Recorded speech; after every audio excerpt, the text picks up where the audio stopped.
Hello friends and welcome to Dead by Daylight. This is my new, well, I mean, it's kind of not new at this point, but I've been playing this for a couple months. It is becoming a good obsession of mine. I enjoy this game a lot, so let me introduce you with this game with a beginner's guide.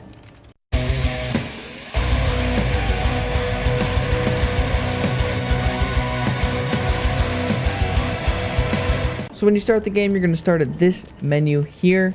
You got news about the game. Survive with friends is exactly what it sounds like. You invite people and you go play online. Play as a survivor is single online play as a survivor. Play as killer is single online playing as a killer. Kill your friends is basically a custom game where you can invite your friends and you guys play each other offline. It doesn't go anything towards your rank or anything like that. And then you have daily rituals, which are just like daily challenges or anything else that you're used to, the terminology there. So what is Dead by Daylight? If you don't know what it is a 4v1 survival game. There are 4 survivors that are trying to escape the map, and there is one killer trying to kill them all. In order to escape the map, the survivors have to repair 5 of the 8 generators that are placed on the map, and then the exit gates are powered up, and then they can open up the exit gate doors and leave through there. Another way to escape is through the hatch. The hatch spawns when there is 1 more generator completed than there are people alive. So if you have 4 survivors alive, you need 5 generators completed. If you have 3 survivors alive, you need 4 generators completed, and so on. That is just the spawning of the hatch to see the location of it. To actually open it and use it to escape from it, you either need to be the last one left in the game by your other survivors either escaping or dying, or you're going to need a key to be able to open it. And a key is an item which we'll be going over later. But before we get too far ahead of ourselves and go through the gameplay, let's go through these menu systems so you can understand what is going on here first. So let's go to the survivor area. You have your menus over here. Now your survivors is the characters that you can play. I have some more unlocked because I have purchased some DLCs. But when you first get the game, you will have David King all the way to Dwight, unless of course you purchase DLC before you actually play the game.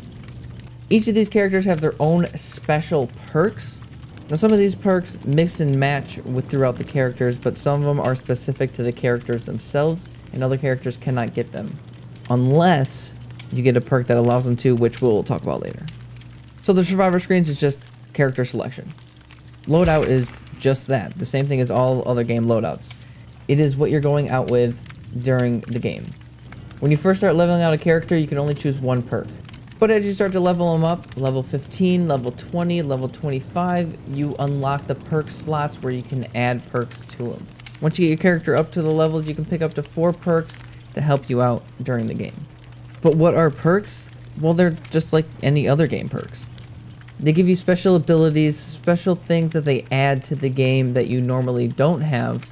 Like this one right here where I can see where chests are in proximity close to me. Or this one that increases my movement speed at a specific time. There is a lot of different perks which do a lot of different things. I'm not going to go into huge detail about all the different perks because there's so many of them and this is just a beginner's guide. So if you want to know more about them, just boot up your game and just go through and read them all. And there is a way that you can see every single one. We will go over that later. Next thing to talk about is items. You can bring items into the game to help you out.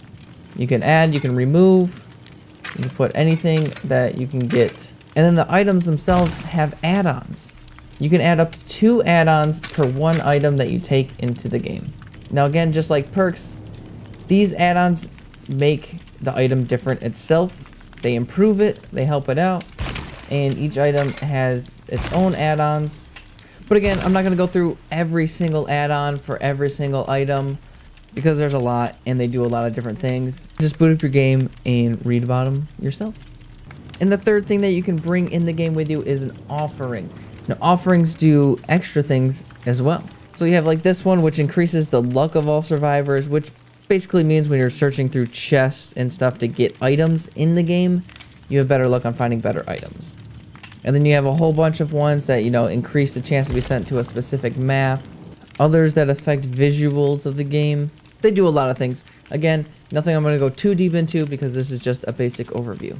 One thing that I do want to know about all of these things, offerings get burned every time you use them, meaning they only have a one-time use. Then you don't get them anymore, they're gone forever.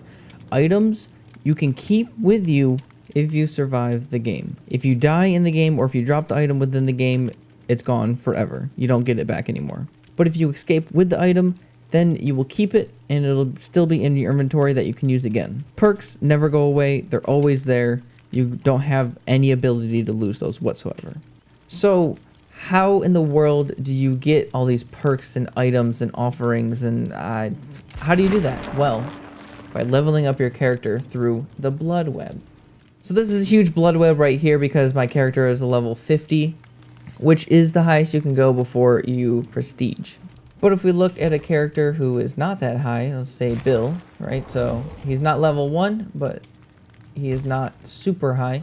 If you look at his blood web, it only has a few things in it. If you look at a level 1's web, it's only got a few things in it. Level 36 web, it's got a few more things in it. So the higher you go, the more things that you get in your blood web. But what is this blood web even? I don't know. This blood web is how you level up your character. The main reason for this blood web is to look for perks.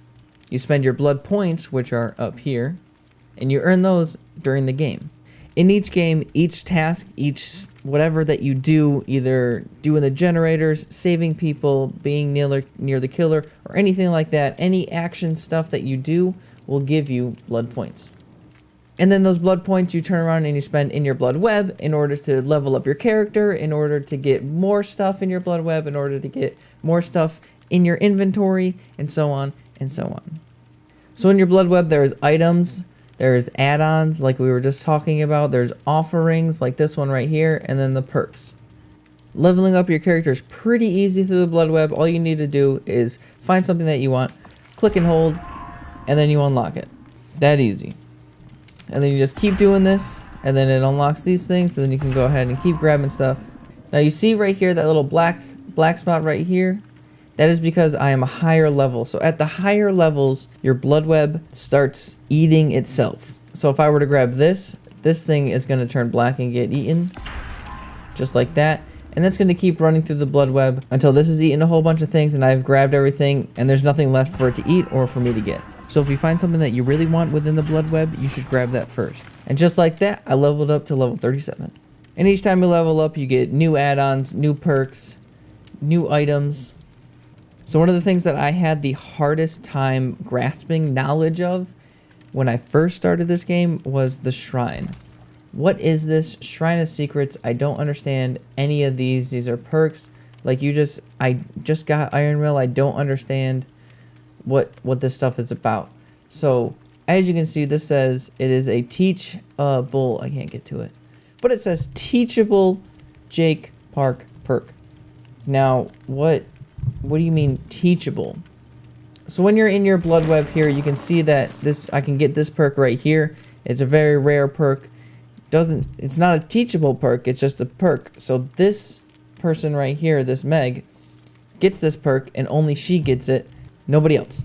Remember earlier when I was talking about how some perks are specific to certain characters? Well, they can share their perks with other characters. And how do they do that? With the teachable perks. Now you can get these teachable perks within the blood web.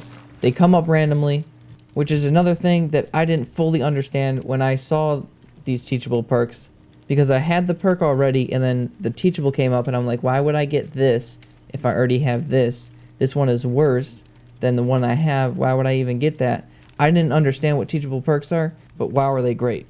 And I'll explain it one more time. The teachable perks are perks that allow the specific perks for characters to be shared amongst all of your characters. I hope that made sense. I know I said one more time, but let me try and show you with some visuals because I'm kind of still confused after explaining it and thinking about it myself. So let's go on Jake here and let's talk about the one that's in the shrine right now. So the Iron Will itself. This is a special perk just for Jake. Nobody else can get this perk unless you get the teachable. So as Jake, when I'm doing my blood web, this Iron Will is going to be popping up at random. Let me see. Yeah, I have a perk right here. So it'll be popping up just like this. A random perk popping up as I can go through this blood web and get that perk. At some point, this teachable iron will popped up in my blood web and I was able to get it. So I got it. And because I got it, I was able to get that perk on my Meg right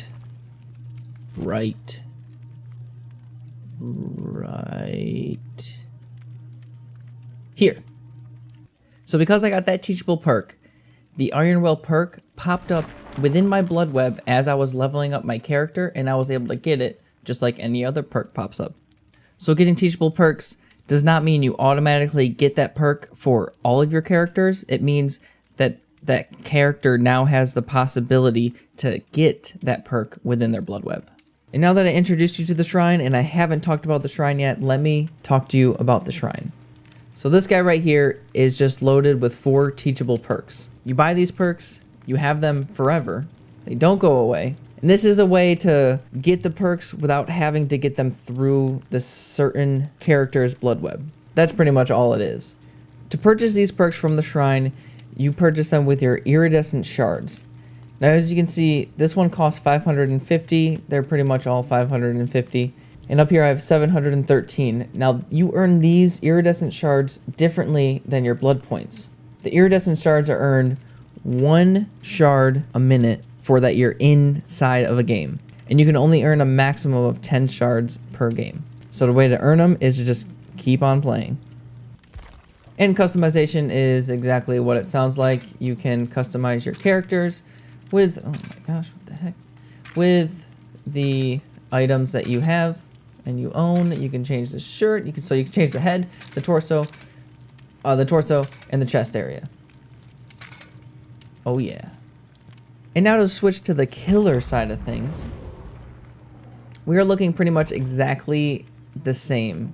So you have your character selection, you have your loadout, you have your blood web, you have your shrine, which is the exact same shrine that you saw before, which has 2 killer perks and 2 survival perks. The shrine also resets every 7 days to bring 4 new perks to it, and everybody in the whole world is seeing the same shrine. And your customization, and that's pretty much it right there. So as you see, the menus are the exact same thing as the killers and as the survivors. You just have your different perks, blood webs, and all that stuff. And I'm going to cut it off here. The tutorials are definitely not over, but I don't want to make this video too long. So here's your introduction to the menu system of Dead by Daylight. Be on the lookout for the survivor and the killer guides. If you have any questions, talk to me down in the comments below, or over on Twitter, or over at Twitch. Thanks for watching. I hope to see you in the next one, and until then, stay different.